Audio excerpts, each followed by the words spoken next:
அண்ணாமலை புதிய கட்சி தொடங்குவது தொடர்பான தகவல் இன்னைக்கு உறுதிப்படுத்தப்பட்டிருக்கு. இந்த கட்சியில ரஜினிகாந்த் அவர்களுக்கு முக்கிய பங்கு இருக்கா?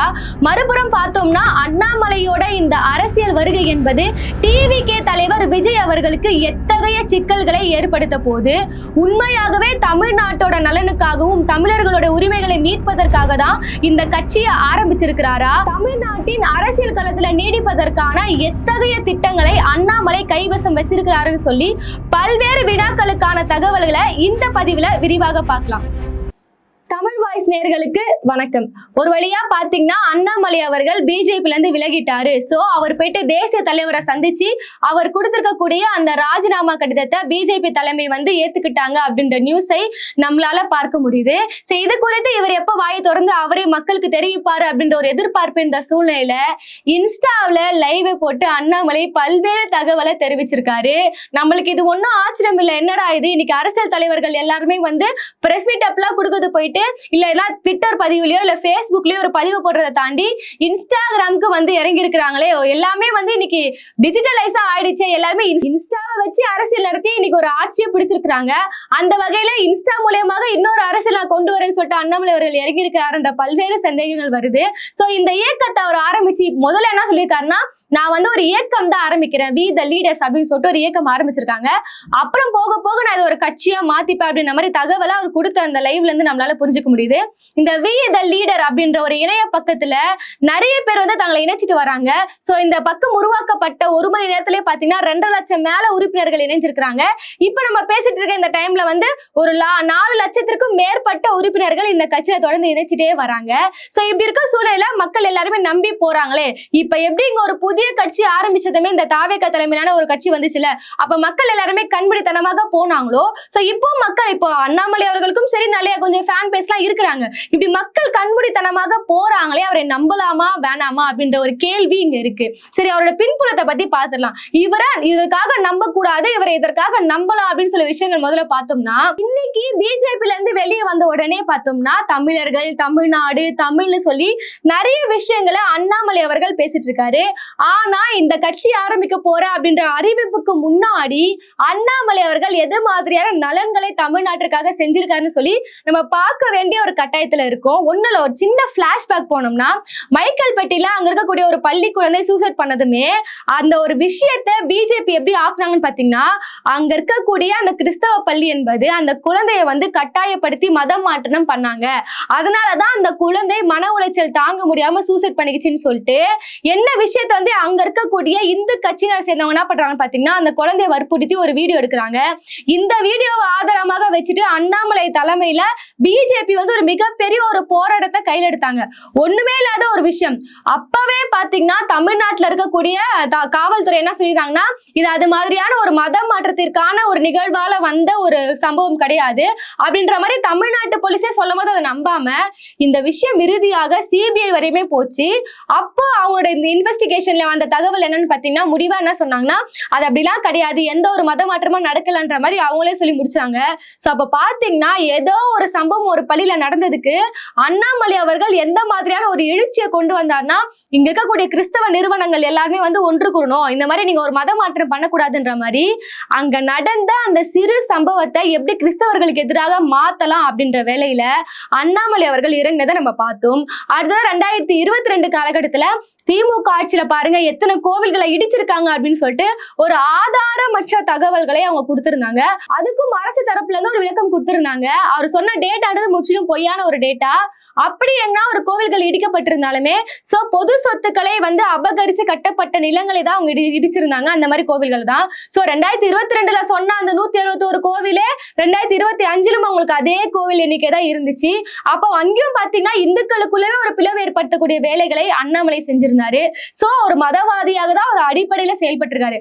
அடுத்ததான் இப்போ சொல்றாரு, நான் தமிழை முன்னெடுக்க போறேன், தமிழை தூக்கி நிறுத்த போறேன் அப்படின்லாம் பேசுறாருல. அப்போ இந்த மும்மொழி கொள்கையை கொண்டு ஒன்றிய அரசு திணிக்கும் போது மும்மொழி கொள்கை இருக்கணும், 3 மொழி படிச்சவங்க மட்டும் தான் உலகத்திலே அறிவாளிகள், தமிழ்நாட்டுல இங்க கல்வி இதே சரியில்லை அப்படின்ற அளவுக்கு எப்படினாவது இப்ப ஒன்றிய அரசு எப்படி இங்க இந்திய திணிக்க பாக்குதோ அதற்கு துணை போனவர் தான் அண்ணாமலை அவர்கள். சோ ஒட்டு மொத்தமா பாத்தீங்கன்னா இப்ப தமிழர்களோட அந்த அடிப்படை உணர்வை தாண்டி தமிழர்களுக்கு எதிராக தான் பல்வேறு விஷயங்கள்ல அது இதுவரையுமே அவர் செயல்பட்டு இருக்காரு. இப்படிப்பட்ட ஒரு நபர் ஒரு கட்சியை ஆரம்பிச்சா எத்தகைய மாற்றங்களை அண்ணாமலை அவர்களால கொண்டு வர முடியும் அப்படின்ற யோசிக்க வேண்டிய கட்டாயத்துல மக்கள் நம்ம அனைவரும் இருக்கும். அடுத்ததா பாத்தீங்கன்னா இன்னைக்கு அவர் பிஜேபில இருந்து விலகிட்டேன்னு சொல்றாரு. இப்ப எல்லாருமே யாரா ஒருத்தர் அவரை பார்த்து கேள்வி கேட்டாங்களா, எதற்காக நீங்க பிஜேபில இருந்து விலகுறீங்க? சோ அதற்கான எந்த ஒரு காரணமும் அவர் இதுவரையுமே சொல்ல. இப்ப நம்ம எல்லாருமே அரசியல் அந்த விமர்சகர்கள் அவங்க ஒரு விஷயத்த முன்னெடுத்து வைக்கிறாங்க. அவருக்கு கட்சியில இம்பார்ட்டன்ஸ் கொடுக்கப்படல, சோ அவருக்கு ஒரு அதிகாரம் கொடுக்கப்படல, ஒரு பதவி இல்லாத ஒரு அதிருப்தி காரணமாக தான் அவர் கட்சியில இருந்து விலகுறாரு அப்படின்ற தகவலை நம்மளால புரிஞ்சுக்க முடியுது. சோ நான் இதன் காரணமாக பிஜேபில இருந்து விலகுறேன்ற தகவலை அண்ணாமலை அவர்கள் சொல்லவே இல்லை. சோ உண்மையாலே நீங்க தமிழ்நாட்டுக்காக தமிழர்களோட நலனுக்காக நீங்க ஒரு கட்சி ஆரம்பிக்கிறீங்க, நான் பிஜேபி எதிர்த்து ஆரம்பிக்கிறேன்னா அவர் சொல்லிருக்கணும்ல, இந்த மாதிரி பிஜேபி முன்னெடுக்கக்கூடிய இந்த மதவாத அந்த கும்பல்ன்றது எனக்கு பிடிக்கல, சோ இந்த மதவாத சக்தியில இருந்து நான் விலக விரும்புறேன், சோ தமிழ்நாட்டுக்கு நிதி கொடுக்க மாட்டாங்க, அதனால தமிழர்களோட உரிமைகளுக்காக நான் இந்த பிஜேபி இருந்து விலகி நான் ஒரு கட்சி ஆரம்பிக்கிறேன்ற மாதிரி அவரோட நிலைப்பாட்டை கூறிவிட்டு தானே ஒரு கட்சி ஆரம்பிக்கணும். சோ எத்தகைய அடிப்படை காரணமும் இல்லாம எனக்கு அதிகாரம் அங்க கொடுக்கப்படல, அதனால நான் பிஜேபில இருந்து விலகுறேன் அப்படின்ற ஒரு தகவலை சொல்லிட்டு மட்டுமே இன்னைக்கு ஒரு கட்சி ஆரம்பிச்சிருக்காரு. இதுக்கு பின்னாடி பல்வேறு இளைஞர்கள் ஓடிட்டு இருக்காரு. அதே மாதிரி சொல்றாரு, நான் ஒரு தூய்மையான சக்தியை கொடுக்க போறேன் அப்படின்னு சொல்றாரு. ஆல்ரெடி இங்க தூய சக்தி கொடுத்திருக்கக்கூடிய இந்த அட்ராசிட்டிஸ் எல்லாம் நம்மளால தாங்கவே முடியல. இவரும் தற்போது நான் ஒரு தூய சக்தியை கொடுக்க போறேன்னு சொல்றாரு. இவர் தூய்மையான சக்தின்னு சொல்லும் போது எனக்கு இன்னொரு விஷயம் கேட்க தோணுது.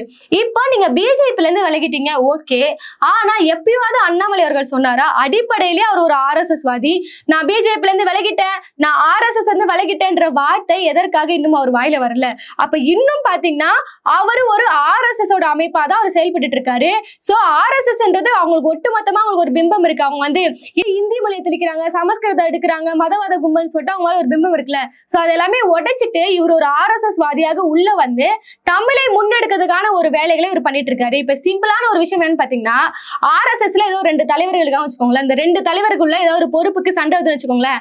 அப்ப ஆர்எஸ்எஸ்ல இருந்து ஒருத்தர் விலகுறாரு, ஒரு தலைவர் விலகுறாருன்னா அப்ப ஆர்எஸ்எஸ் என்ன சொல்லுவாங்கன்னா, சரி ஓகே நீ தாராளமா விலகிக்கோ, விலகிப்பட்டு நீ ஒரு தனியா ஒரு அமைப்பு ஆரம்பிச்சுக்கோ, நீ என்னன்னு இங்க இருந்து யாருன்னா எப்படின்னா பிரிஞ்சு போங்க, ஆனா நீங்க எல்லாருமே தனித்தனியா பிரிஞ்சு போயிட்டு ஏதாவது ஒரு அமைப்பு பேர் வச்சுட்டு நீங்க ஆர்எஸ்எஸ்க்காக தான் செயல்படணும், எந்த அமைப்பு வேணா செயல்பட்டுக்கிட்டோம், அது பேர் என்ன வேணா இருக்கட்டும், ஆனா நீங்க செயல்பட வேண்டிய நோக்கம் இங்க இந்துத்துவாவா தான் இருக்கணும்ன்ற அளவுக்கு ஆர்எஸ்எஸ் இருக்கு. சோ இன்னைக்கு அண்ணாமலை அவர்கள் பிஜேபி இருந்து பிரிஞ்சு வந்தாலுமே இவர் இன்னும் ஒரு ஆர்எஸ்எஸ் தான் இருக்கிறாரு. நீங்க கேட்கலாம் பிஜேபியோட ஆர்எஸ்எஸ் பெருசான்னு பாத்தீங்கன்னா, ஆமா, ஆர்எஸ்எஸ்ன்றது ஒரு ஆலமரம் மாதிரி, அதுல இருக்கக்கூடிய விழுதுகள்லாம் இந்த மாதிரி பிஜேபி போன்ற கட்சிகள். சோ பிஜேபின்றது ஒரு விழுது போட்டதா இருக்கு, அந்த ஒரு விழுதுல இருந்து இவர் பிரிஞ்சு வந்திருக்காரு. சோ அந்த ஆலமரத்தோட இன்னொரு விழுதுன்றது இன்னைக்கு தமிழ்நாட்டுல விழுந்திருக்கு. அதனை நம்பி மக்கள் இன்னைக்கு பின்னாடி போயிட்டு இருக்காங்க. ஒட்டுமொத்தமா பாத்தீங்கன்னா அண்ணாமலை அவர்களை பொறுத்த வரையுமே நான் பிஜேபில இருந்து விலகுறேன். எதற்காகனா என்னால இங்க நயினார் நாகேந்திரன் ஏத்துக்க முடியாது, தமிழிசை அவர்களை ஏத்துக்க முடியாது, வானதி சீனிவாசன் ஏத்துக்க முடியாது, ஆனா என்னோட தலைவர் என்பவர் எப்பவுமே மோடி அவர்கள், அமித்ஷா அவர்கள் தான். அதனாலதான் நான் பிஜேபில இருந்து விலகுறேன், ஆனா நான் ஆர்எஸ்எஸ்ல இருந்து விலகல அப்படின்ற விஷயத்த முன்னெடுத்திருக்காரு. இன்னொரு ஷாக்கிங்கான ஒரு விஷயம் என்னன்னா, எல்லாருமே ஒரு வாரமா பரபரப்பா பேசிட்டு இருக்கோம், எப்ப கட்சி ஆரம்பிக்க போறாரு, என்னைக்கு பிரஸ் மீட் கொடுக்க போறான்ற மாதிரி நம்ம எதிர்பார்த்து கொண்டிருக்க இந்த சமயத்துல இன்ஸ்டால லைவ் போடுறாரு. நம்மளுக்கு ஆச்சரியப்படத்துக்கு ஒண்ணும் இல்ல, கொஞ்சம் ஆச்சரியமா தான் இருக்கு, ஆனா ஆச்சரியப்படக்கூடாது. ஏன்னா இன்ஸ்டாகிராம்ல மட்டுமே அரசியல் நடத்தி இன்னைக்கு ஒரு மிகப்பெரிய ஒரு கட்சி ஆட்சி பொறுப்புக்கே வந்திருக்காங்க. அதனால அண்ணாமலை அவர்கள் என்ன யோசிச்சான்னு பாத்தீங்கன்னா, ஓகே நம்மளும் ஒரு இன்ஸ்டாகிராம்ல ஒரு ஆதிக்கத்தை செலுத்தினாதான் நம்ம இப்போ எதுவுமே உழைக்காதவங்க, எதுவுமே பேசாதவங்க எல்லாம் ஒரு 4 ரீல்ஸை போட்டு இன்னைக்கு அமைச்சர் பதவி வரை வராங்களே, சிஎம் வரை போறாங்களே, அப்ப நம்மளும் என்ன பண்ணலாம், நம்மளுக்கு என்ன பேசவா தெரியாது, நம்மளுக்கு என்ன உழைக்கவா தெரியாது, நம்மளுக்கு அடிப்படை கல்வி அறிவு இருக்கு, நம்ம ஒரு இன்ஸ்டாகிராம் லைவ் போடலான்ற மாதிரி இன்னைக்கு டிவி கேக்கு டஃப் கொடுக்கும் விதமாக அண்ணாமலை அவர்கள் ஒரு புதிய கட்சி ஆரம்பிச்சிருக்காரு. இது மிகப்பெரிய ஒரு சிக்கலை விஜய்க்கு உருவாக்குமான்ற அளவுக்குலாம் இவங்க பேசிட்டு இருக்காங்க.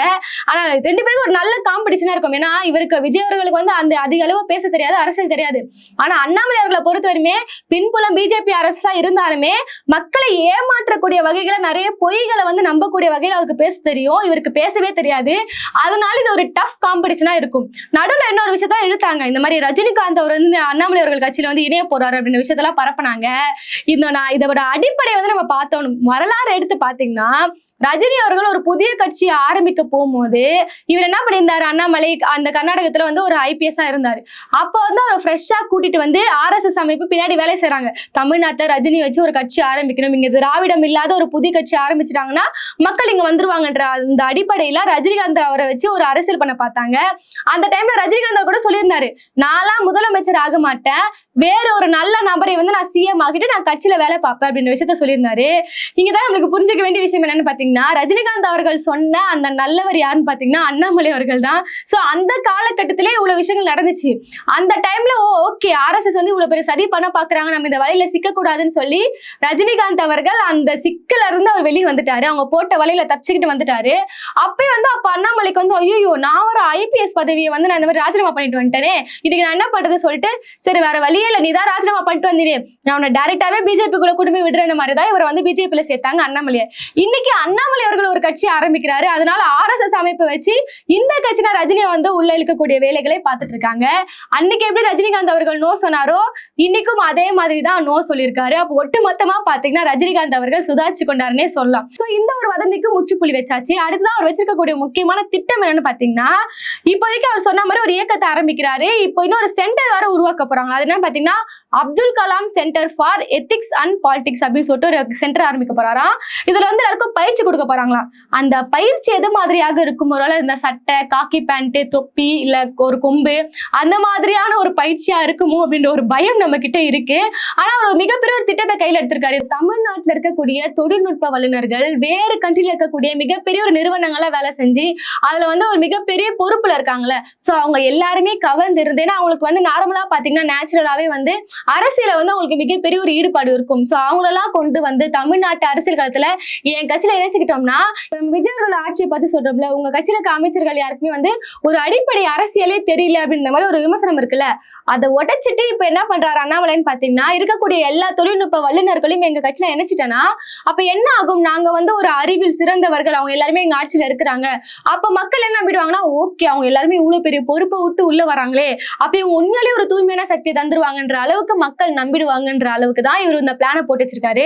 சோ இப்ப மக்களை பொறுத்தவரையுமே யாராவது ஒருத்தர் எதையாவது ஒண்ணு விட்டு வந்துட்டாங்கன்னா அவங்க தூய சக்தி. இப்ப விஜய் அவர்கள் எப்படி இந்த 2000 கோடி விட்டு வந்துட்டாரு அவர் தூய சக்தின்னு சொன்னாங்களோ, அண்ணாமலை பாருங்க அவர் IPS பதவியை விட்டாரு, அதுக்கப்புறம் பிஜேபியே விட்டு மக்களுக்காக வராருன்னு இப்ப அவரை தூய்மை சக்தியாக அவங்க கொண்டாடுறாங்க.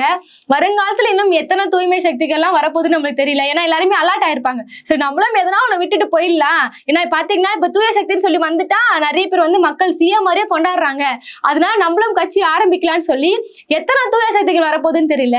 ஆனா அண்ணாமலை அவர்களை பொறுத்தவரையுமே அதிகமான ஆதரவு அவருக்கு எங்க இருக்குன்னா கொங்கு நாட்டு பகுதியில அவருக்கு மிகப்பெரிய இளைஞர்களோட ஆதரவு அதிகமாகவே இருக்கு. சோ நம்ம எக்ஸ்போஸ் பண்ண வேண்டிய ஒரு முக்கியமான ஒரு விஷயம் என்னன்னு பாத்தீங்கன்னா, எல்லாருமே இன்னைக்கு அவர் பேசுறாரு, நான் வந்து தமிழை கொண்டு போய் சேர்க்கிறேன் தமிழர்கள் அப்படிலாம் பேசுறாரு.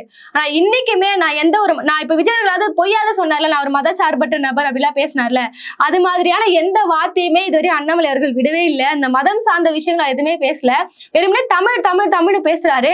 இந்த மாதிரி தமிழ் தமிழ் பேசுறதால இன்னொருத்தருக்கு வர மிகப்பெரிய ஒரு கோபத்துல இருக்கிறாரு.